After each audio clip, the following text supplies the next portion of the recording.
We,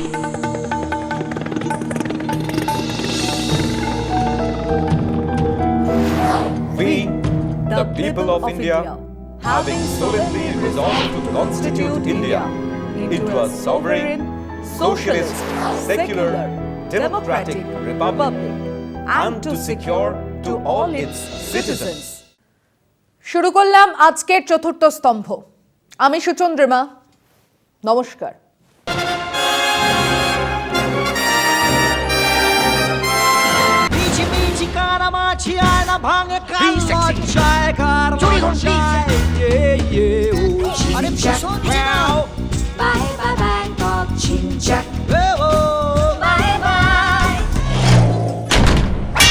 তোমার গোয়েন্দা বন্ধুর এখনো বাড়ি ফেরার সময় হয়নি। খুনের মামলা তো? প্রমাণ আছে কিছু? আপনারা কাটবেন? জলে বাস করে কি কুমিরের সঙ্গে ঝগড়া করা ভালো স্যার? আমি চলে যাবো ব্যোমকেশবাবু, থানায় তোমায় যেতেই হবে।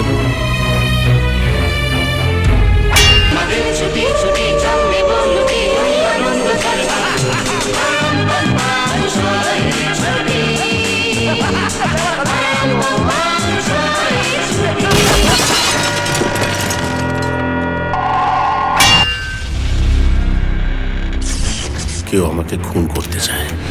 কি যেন একটা আছে ওই বাড়িতে। হ্যালো,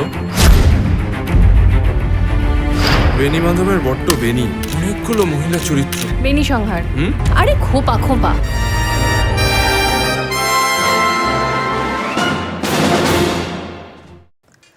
প্রসঙ্গ 2024-এর আজ তৃতীয় এবং আপাতত শেষ পর্ব।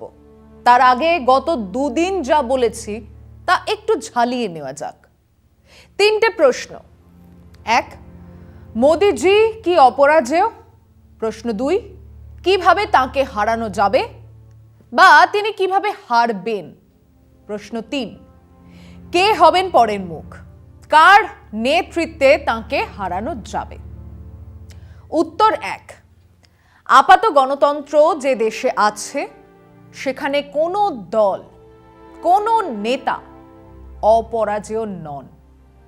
তাহলে বাকি দুটো উত্তর নিয়েই আমরা আলোচনাটা এগিয়ে নিয়ে যাব। তার প্রথমেই আমরা বলেছি এখনো হাতে 20% ভোট থেকে যাওয়া কংগ্রেস দলকে বিরাট ভূমিকা নিতে হবে, কিন্তু এখনো পর্যন্ত কংগ্রেসের সে ভূমিকা দেখা যাচ্ছে না। কিন্তু বিজেপির মধ্যে ভাঙন, তাদের সংগঠনে সমস্ত ক্ষমতা কেন্দ্রীভূত করে মোদি শাহের উত্থান এক পতনের বীজ বপন করেছে। অন্যদিকে আরো তীব্র হিন্দুত্বের ঝান্ডা নিয়ে হাজির আদিত্যনাথ যোগী ক্রমশ হয়ে উঠছেন পাল্টা মুখ। অন্য এক ক্ষমতার ভরকেন্দ্র, যার জন্যই আর 8 জন মুখ্যমন্ত্রীকে অনায়াসে সরিয়ে হঠাৎই নতুন আনকোড়া মুখ এনে হাজির করতে পারলেও, যোগীজিকে সরানোর কথা ভাবলেও মোদি অমিত শাহ শেষ পর্যন্ত হাল ছেড়ে দিয়ে এখন বাড়াবাড়ি রকমের যোগী প্রশংসায় নেমেছে। ফলে দলের মধ্যে মোদি অমিত শাহ বিরোধী এক নতুন সমীকরণ তৈরি হচ্ছে। অর্থাৎ যদুবংশের মতো ধ্বংসের বীজ লুকিয়ে আছে বিজেপির মধ্যে। কিন্তু সেটাই যথেষ্ট নয়, আরো কিছু আছে যা বিজেপির পতনকে সুনিশ্চিত করবে। তার প্রথমটা হলো আমাদের দেশের আর্থ সামাজিক চেহারা। দ্বিতীয় হলো ক্রমশ শরিক দল এবং তাদের সমর্থন কমে যাওয়া।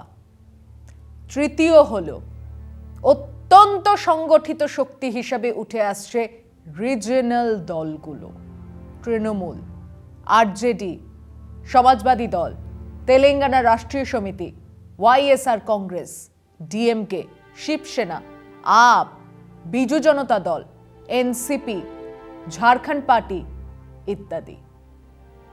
চতুর্থ হলো বিজেপির বিপুল অর্থবল। কেবল মুসলমান ভোট নয়, একদা বিজেপির সঙ্গে ছিল না দলিত ওবিসি ভোট, 2014 এবং পরে 2019-এর ভোটিং প্যাটার্নের দিকে একটু তাকান, তাহলেই দেখতে পারবেন বিজেপি বানিয়া ঠাকুরদের দল এই বদনাম কাটিয়ে দলিত ওবিসি ভোটের এক বিরাট অংশে থাবা বসিয়েছে। এটাই ছিল বিজেপির বিরাট জয়ের কারণ। এই দলিত ওবিসি ভোট না পেলে 303 কেন, 250 আসনও জেতা অসম্ভব ছিল মোদিজির। এরা এলো কেন তাহলে? এই বিপুল ভোটের শিফটের কারণ কি? কোন সময় এই ভোট শিফট হলো? আসলে কংগ্রেস দলিত আর আদিবাসী ভোটকে তাদের সম্পত্তি বলে মনে করেছে চিরটা কাল। ও তো আমাদেরই ভোট দেবে। মন্ডল কমিশন বা সংরক্ষণ আন্দোলন এসে চুরমার করে দিল সেই ধারণা।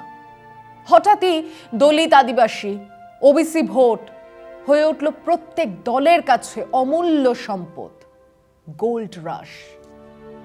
কিছু দলিত ওবিসি নেতা গজিয়ে উঠলেন দিকে দিকে, রাজ্যে রাজ্যে।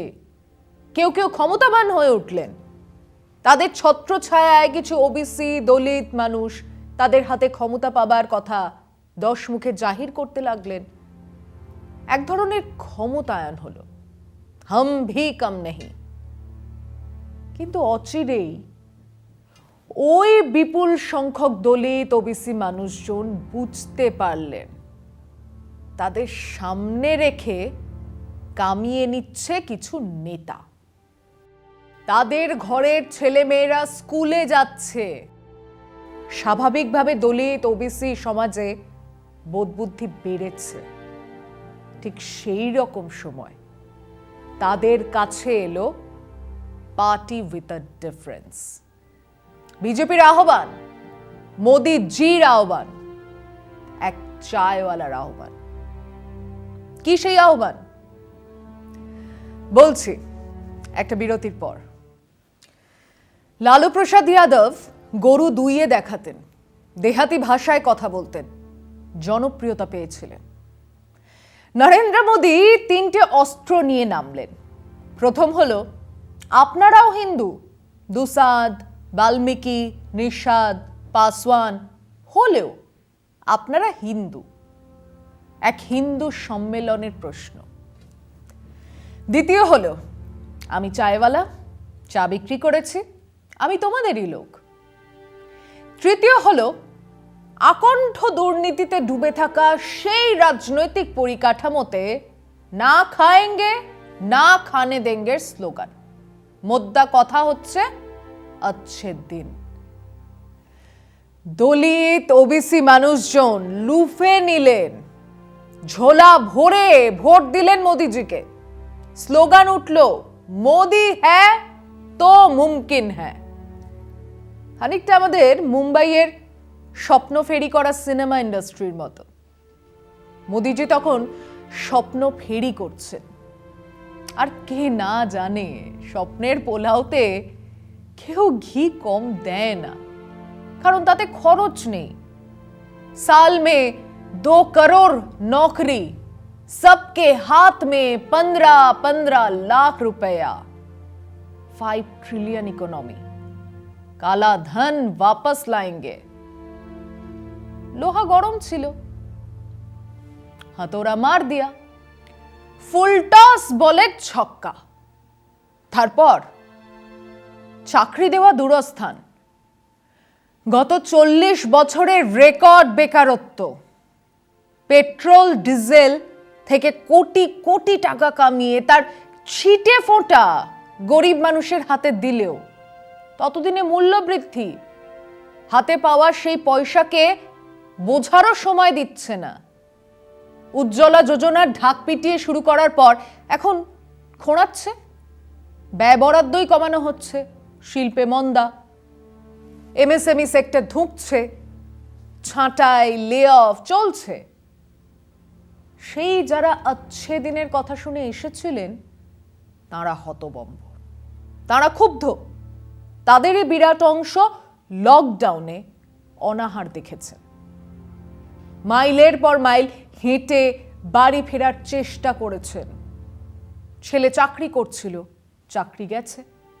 তাদের বাড়ির লোকজনের শবদেহ ভাসাতে হয়েছে নদীর জলে।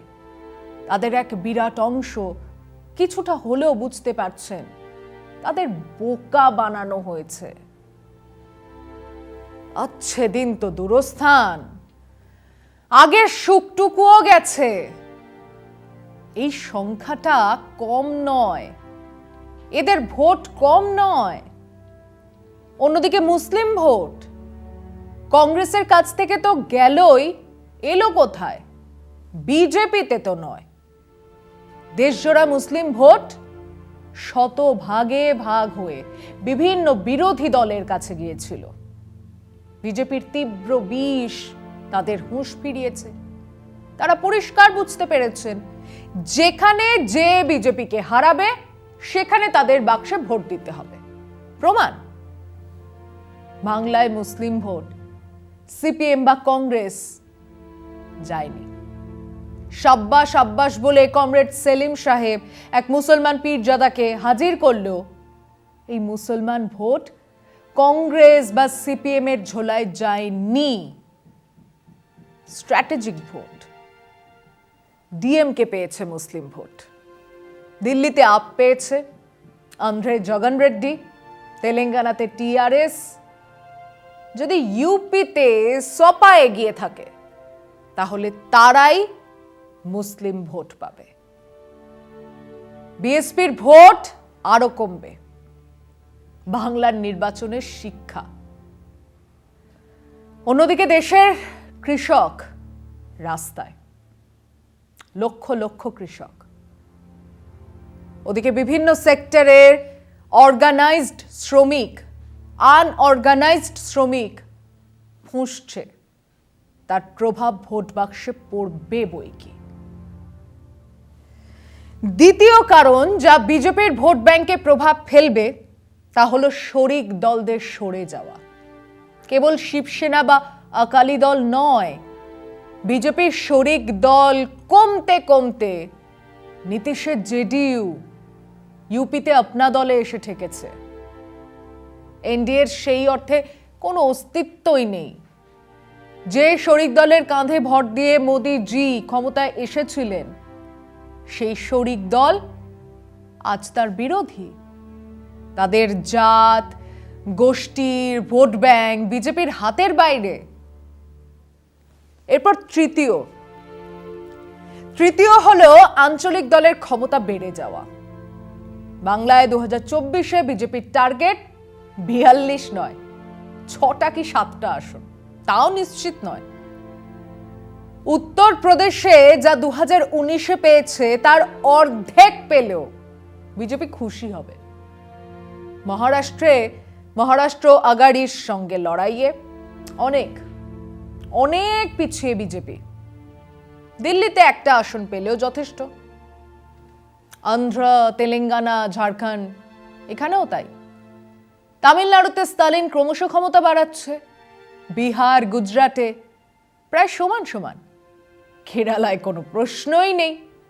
ত্রিপুরা হাতের বাইরে চলে গেছে বললে কম বলা হয়।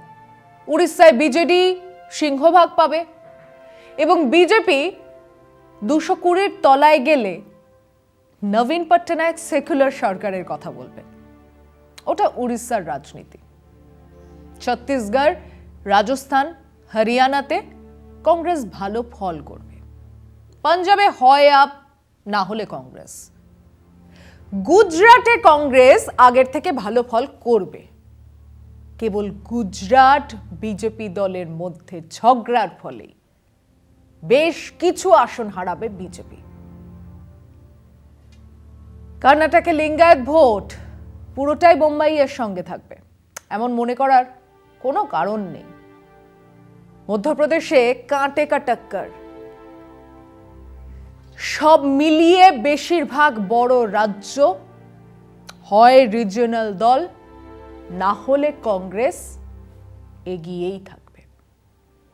এবং এখানেই লুকিয়ে আছে বিজেপির বিপদ। কি সেই বিপদ? সে আলোচনায় ফিরছি বিরতির পর। আমাদের দেশের ফেডারেল স্ট্রাকচার এবার অন্য নির্বাচনের চেহারা নিয়ে হাজির হবে। নির্বাচনটা কোনো কেন্দ্রীয় স্লোগান, কেন্দ্রীয় নেতৃত্বের প্রশ্নে হবে না, এটা নিশ্চিত।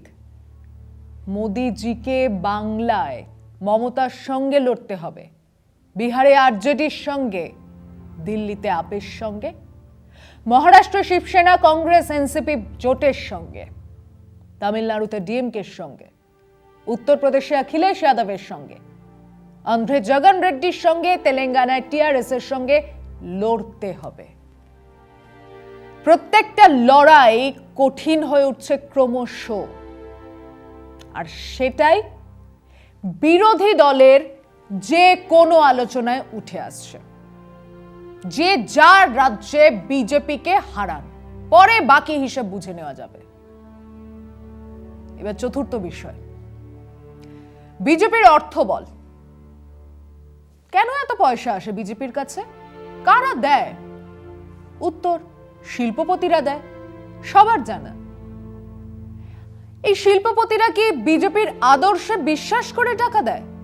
একেবারেই না। এমনকি আদানি, আম্বানিও টাকা দেয় তাদের স্বার্থ সুরক্ষিত করার জন্য। তার যে যেখানে ক্ষমতায় থাকে তাকেই টাকা দেয়, এটাই দস্তুর। কেন্দ্রে আছে বিজেপি সরকার, তার টাকা পাবে। তাদের জয়রথ ছুটছিল সারা দেশ জুড়ে, যা এখন আটকে গেছে বাংলায়, তামিলনাড়ুতে, দিল্লিতে।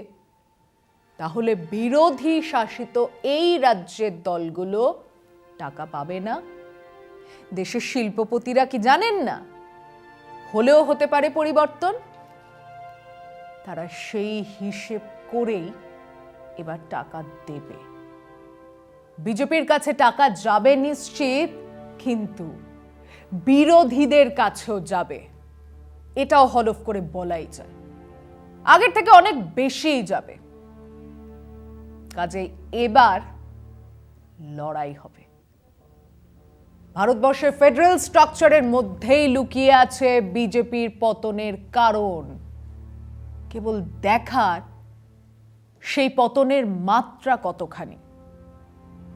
যত দিন যাবে আমি নিশ্চিত সেই পতনের চেহারা আরো স্পষ্ট হবে। আজ এ পর্যন্তই। ভালো থাকবেন, সুস্থ থাকবেন। শুভরাত্রি।